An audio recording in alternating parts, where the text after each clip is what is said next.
Yeah, it almost failed.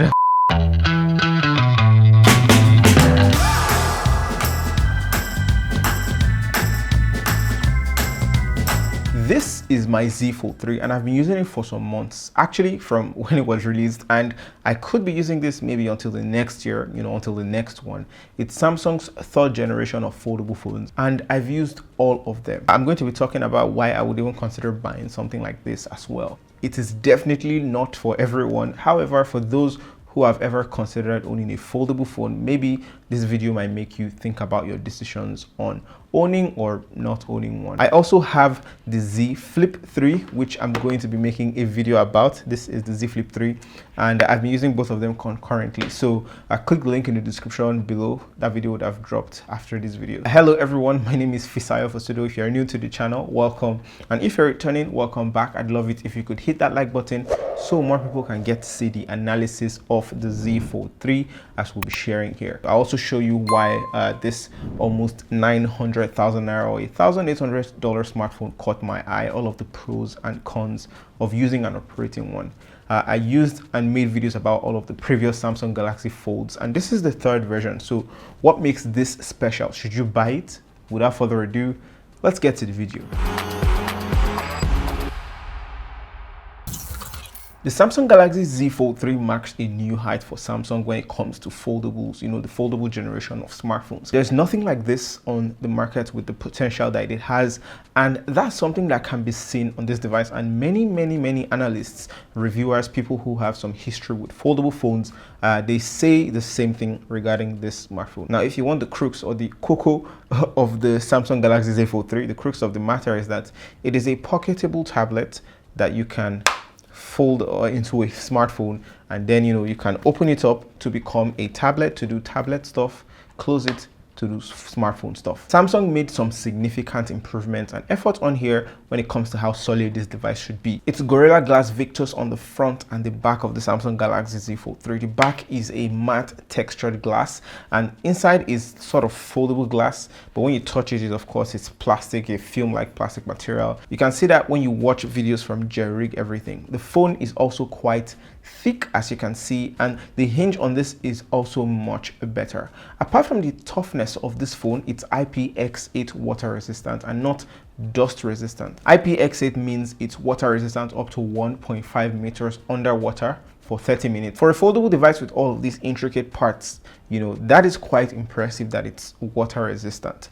Oh, and the Z Fold 3 supports a special S Pen Pro this time. I remember in my Z Fold 2 video, I specifically remember that I mentioned that I wanted the folding device to have an S Pen functionality. Because I use the Note 20 Ultra, whenever I bring this out, it's almost as if I wish the Fold 2 should just have gotten an S Pen, and Samsung answered and gave us that with the Z Fold 3. Unfortunately, your old S Pen will not work. I don't think the S Pen is cross-compatible among any device, even from the old days. Correct me if I'm wrong. This is my S21 Ultra. You can't use it with the Z Fold 3. It gives you this error message. So it's understandable because the S Pen for the Z Fold reclines when you press it. It's soft on this device because of that film material that we have on here. If you're a fan of the eSIM, you can also get that alongside here, alongside the Nano SIM, but don't even think about a memory card slot. Storage is good enough though, and we'll talk about storage in a bit. When you buy this, it doesn't ship with a power adapter. That's the brick that you plug into the wall, but it ships with a cable though. However, you should know that this device is capable of 25-watt fast charging, and I'll share my charging speed with you in just a moment. It's got wireless charging at 11 watts and reverse wireless charging at 4.5 watts. So that's things like using your Z Fold 3 to charge smaller accessories like a wireless headphone, for instance. As far as ports and I/O, I noticed that we get what looks like 3 microphones, 3 at the top and 1 at the bottom, so that's 4 microphones. And this is for precise audio recording, as I'll show you guys later in the video. It does record sharp audio. You've also got large speaker grills at the top and the bottom. When unfolded, it's almost like it's on one side giving you enough room to hold it without blocking the speakers. And the speakers can be blocked when you're holding it down, but holding it upright won't be blocked, so it's a good experience. Lastly, we do not have a headphone jack, but we've got a USB-C port. As we already know, the inside of the Z Fold 3 is a foldable glass display, but of course the main outer layer is a plastic film that wraps around it, which you shouldn't remove. You shouldn't remove any plastic or screen protector on here. When it's unfolded, don't remove anything. You've got a better quality dynamic AMOLED display, what they call AMOLED 2X, which you can find on the Note 20 Ultra. You've also got 120 Hertz for the display refresh rate, both on this screen and the cover screen. The cover screen is Corning Gorilla Glass Victus 6.2 inch on the front display here, with a resolution of around 832 by 2268 pixels. It's almost exactly like the Z Fold 2, and it has got a 25:9 aspect ratio. It's just so ever slightly wider than the Z Fold 2 by 16 pixels. It's not a lot, it's not noticeable. Now, when you head onto the inside display, you will notice that it's also, like I said, it's also a 120 Hertz display, very smooth, both of them 120 Hertz. It can display HDR10 plus. It's got 1200 nits of peak brightness, which is just dope for a smartphone like this. This unfolded display would span 7.6 inch wide and has an 88.8% screen to body ratio. I find viewing media on the front screen to be a bit weird because of the aspect ratio. It's too wide, and the wide content you'd most likely enjoy will be 21:9, which when you zoom in, you will get a crop, but it fills the screen nicely. And you know, this is a 25:9 aspect ratio display. It's going to show you some black bars on the sides, and it will be more pronounced if you're watching something like a 1080p regular 16:9 1080p video, 4K video, whatever. Of course, there's continuity from the inside screen to the outside screen and vice versa. Now, speaking of the unconventional aspect ratios, the inside display has got a weird 11:9 aspect ratio, 11.2:9 to be precise. It's unconventional, and the black bars you get here will, you know, be very large. When you view media on here, it will be at the top and the bottom, whether you're in landscape or portrait mode. It will have black bars. Although I like that the speaker arrangement is such that, you know, holding it and consuming media or playing games would not block the sound, and it sounds quite loud as well. The stereo speaker is very good. It also looks good when you're reading text, viewing images, or using it as a tablet. When you're typing as well, it might be a bit too thin on the cover section or a bit too large, you know, when you open it in tablet mode. You can get used to it though. I did a podcast with First Bank where I used this for all the episodes. I used it to read my questions to the guests. Many of the guests and the staff kept asking, you know, what was this device and how was the experience like for those that knew it. And I'd say it's a very functional device, or a functional tool, something that you can have again as a tablet unfolded and as a smartphone folded that you can keep in your pocket. The display is also not just a fancy large screen when unfolded. You can take advantage of that huge real estate for multitasking, whereby you can have, you know, up to 3 split screens and have numerous, up to 5 pop-up screens display, you know, multiple things. You can minimize them as you'd like. You can use them like an actual computer, bring them back up with no lag. It's just a productivity beast, this guy. The two main issues I had with this display, especially this one, were that text shows weirdly under that camera. You know, that's because, of course, the tech used here is supposed to have the full view display without the hole punch distraction. But if you look at it, you can see those pixels. If you look at it closely, you can see those pixels. From afar, it looks fair. When you're viewing media, at least in person, I can't see it. Also, we can't forget to talk about the infamous crease.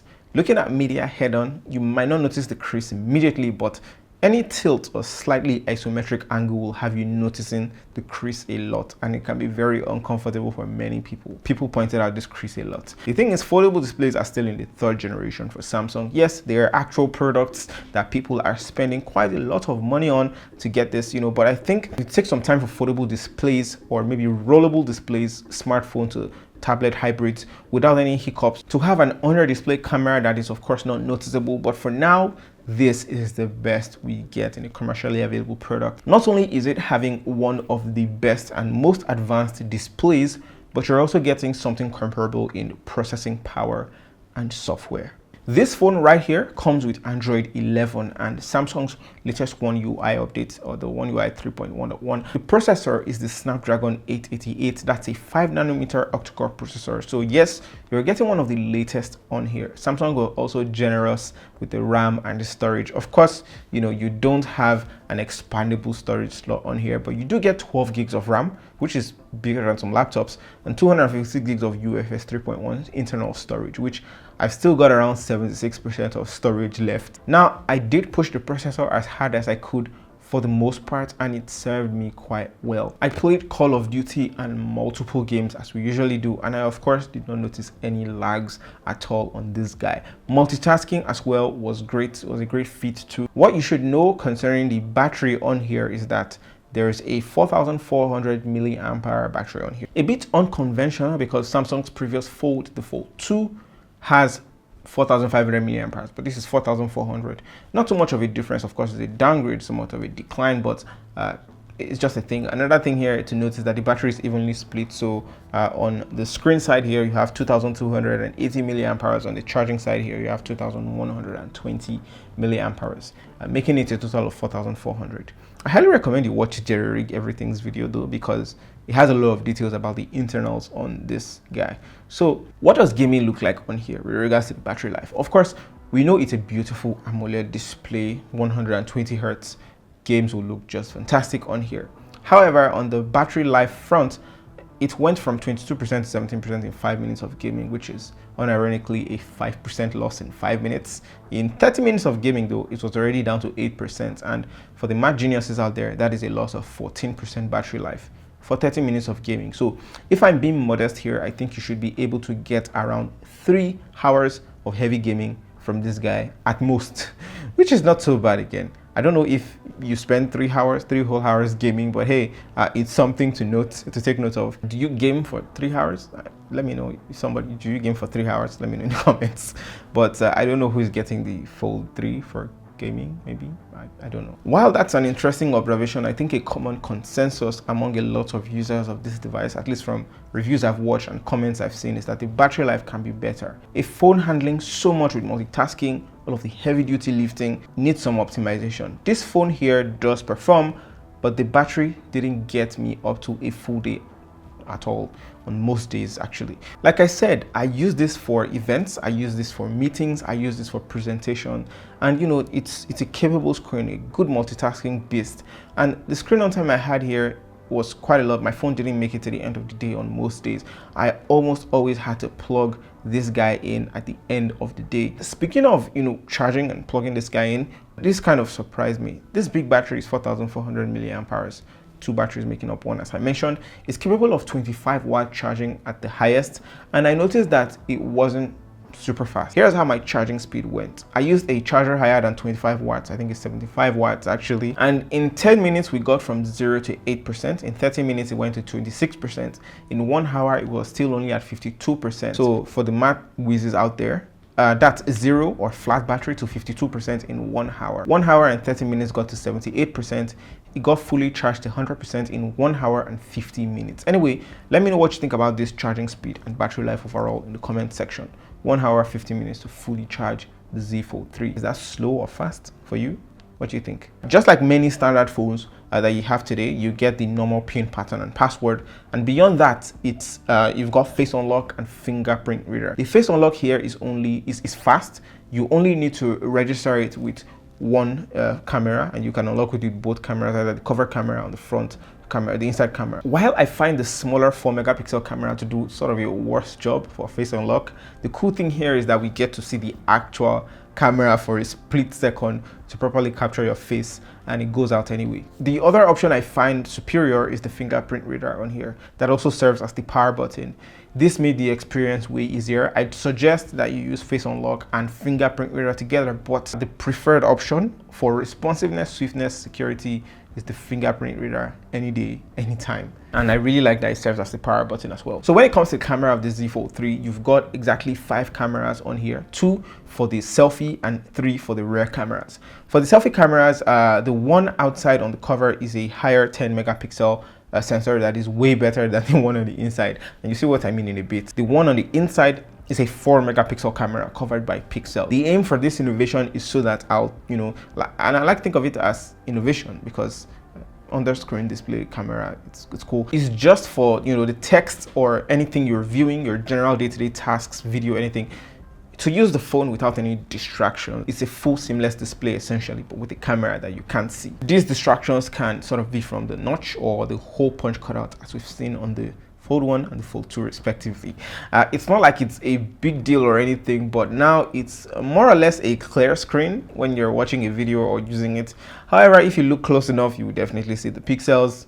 Yeah, but it's cool. It's cool. On the back though, you've got the triple camera setup, a 12 megapixel ultra wide camera with no optical image stabilization, a 12 megapixel wide or 1x normal camera with dual pixel autofocus PDAF and optical image stabilization or OIS, and lastly a 12 megapixel telephoto, what you call a zoom camera with PDAF, OIS, 2x optical zoom, and then you've got the LED flash. I think the Z Fold 2 looked better on the back in my opinion, and this looked a little bit toned down in the usual Samsung fashion, but Samsung had their reasons, and that doesn't take away from this, what he has here. One feature I liked from the Z Fold 3 is the half screen look when you're in the camera section. It shows you the viewfinder, it shows you the gallery on one side, and it shows you the control menu on the other side. And when it comes to the selfies, the inside camera isn't as sharp as the front facing cover camera that is also 10 megapixels. Also, this is where you get the chance to see the hidden under display camera again. It shows up when you're using the camera. In this group selfie, you can see the difference between our faces. It's quite the blur image on one hand and considerably sharper on the other hand. Maybe a little bit more noticeable in outdoor between the 4 megapixel and 10 megapixel camera. The inside camera is blurrier than the cover camera. 4 megapixel blurrier than the 10 megapixel. Keep in mind that you can still take selfies with the cover of the phone, as well as videos, which we'll get to in a bit. Essentially, it's the best camera on the phone that you can use to take a selfie, and it's on the cover camera when you unfold it. Ultra wide shots are considerably wider, but 1x shots are just the standard shots, tend to be clearer. You can get a 2x zoom, 4x zoom, 10x zoom, which when you compare it to from how far it has come, you get to see the clearer texts in objects, and it's just good that you can zoom and see text and retain some sort of sharpness. I like the shots I took with the Z Fold 3 outdoor. For one, it's quite saturated, but it's just sharp. Another thing I can commend Samsung for as well is the macro capabilities. You see, you can have this phone like 3 centimeters close to an object, or just slightly an inch over an object, and you get good details from this image. Of course, it's blurred around the edges, but the macro shots here look very good, and I really like the textures. Now, taking photos at night come with its challenges. Night selfies are already dark, and when you take night selfies in night mode, at least with the cover camera, please don't try with the inside camera, this is the result you get. It's more of a brightened, soft, sharpened, processed image. On the back camera though, results were a little bit more impressive because we now could see night mode in action. Overall, taking photos at night with this guy would produce some interesting colors 9 out of 10 times. Now, when it comes to video, the front camera or the inside camera will top at 1080p, while the outside camera can top at 4K 60 frames per second. Same thing with the back cameras as well, 4K 60 frames per second. For starters, here's how the front facing recording experience is like for all these cameras. All right, so I'm using the cover camera of the Samsung Galaxy Z Fold 3. This is a HD 30 frames per second quality. This is 720p. Now I switch it to full HD or 1080p, and you can notice a little bit of warmth, a little bit of coolness to the shot. It becomes a little bit blue, and of course a little bit clearer as well. You can also shoot in 1080p at 60 frames per second. Just as you can see now, it's much smoother and will of course take up more storage space. And lastly, you can shoot in 4K. So this is the 4K quality. This is 4K 30 frames per second, and you can go as high as 60 frames per second, which is what you're currently seeing now. This is 4K 60. Very smooth, very sharp, and yeah, this is the Samsung Galaxy Z Fold 3 front cover camera. Now this is the camera unfolded. This is the tablet mode sort of, and as you can see, the picture quality is quite darker. This is the 4 megapixel camera. It doesn't really shoot in a very pleasing camera quality, but yeah, this is what you get when you unfold the Samsung Galaxy Z Fold 3. So in addition to recording yourself, with the front facing camera on the cover screen, you can also record yourself with the back camera, which would definitely give you a much higher quality. Now let me show you what I mean. This is I'm recording now, showing you exactly what I'm saying. So I'm holding the Samsung Galaxy Z Fold 3 right here, and as you can see, I'm recording myself in tablet mode sort of on the cover screen of the Z Fold 3. Let me know what you guys think about this video quality that you see, as well as the sound quality. Let me know what you think about both of them in the comment section down below. On the back, we're only dealing with three 12 megapixel cameras. They do perform well, and I like that you can top out at 4K 60 frames per second. The video did come out well. I like that it doesn't lose focus on complicated subjects or when you're moving. The colors are vibrant, although sometimes the footage didn't look as stabilized as it should be. I like how the video looks, and I also like how it feels. I also like how it maintains some color accuracy during zoom. When you record at night, however, noise casts, and you probably won't see anything, you know, when you zoom. You probably won't see anything when you zoom because it's noisy. That's pretty much it for the Z Fold 3. It took a while to make this review video. I couldn't run out of things to say. Like, I had so many things I wanted to talk about, but I just had to fit it into a small, very long video already actually. But this is a very interesting piece of tech, and you can feel free to reach me on social media if you have any questions, or in the comment section below here if you have any question. I would definitely be replying you guys in the first few days.